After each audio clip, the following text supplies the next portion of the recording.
And I tried hard to be proud of my service, but all I could feel was shame. And racism could no longer mask the reality of the occupation. These were people, these were human beings.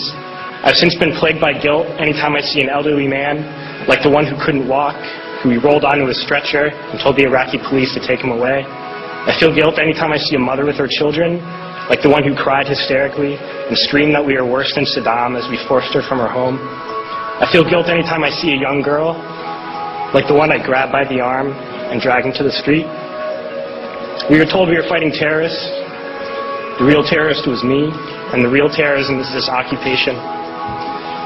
Racism within the military has long been an important tool to justify the destruction and occupation of another country. It has long been used to justify the killing, subjugation, and torture of another people. Racism is a vital weapon employed by this government. It is a more important weapon than a rifle, a tank, a bomber, or a battleship.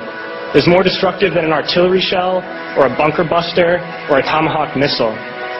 While all those weapons are created and owned by this government, they are harmless without people willing to use them.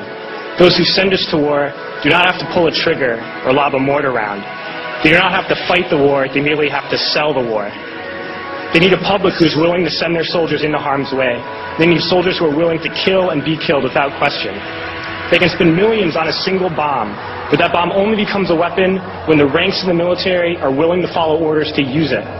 They can send every last soldier anywhere on earth, but there will only be a war if soldiers are willing to fight. And the ruling class, the billionaires who profit from human suffering, care only about expanding their wealth, controlling the world economy. Understand that their power lies only in their ability to convince us that war, oppression, and exploitation is in our interest.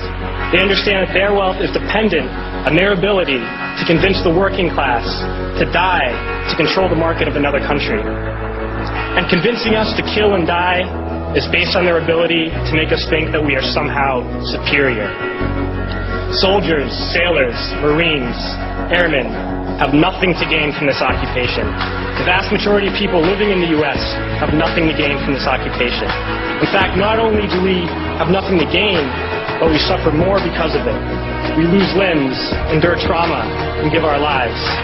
Our families have to watch flag-draped coffins lowered into the earth. Millions in this country without health care, jobs, or access to education must watch this government squander over $450 million a day on this occupation.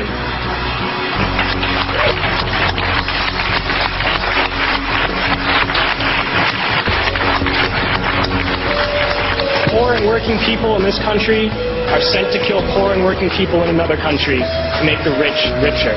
And without racism, soldiers would realize that they have more in common with the Iraqi people than they do with the billionaires who send us to war.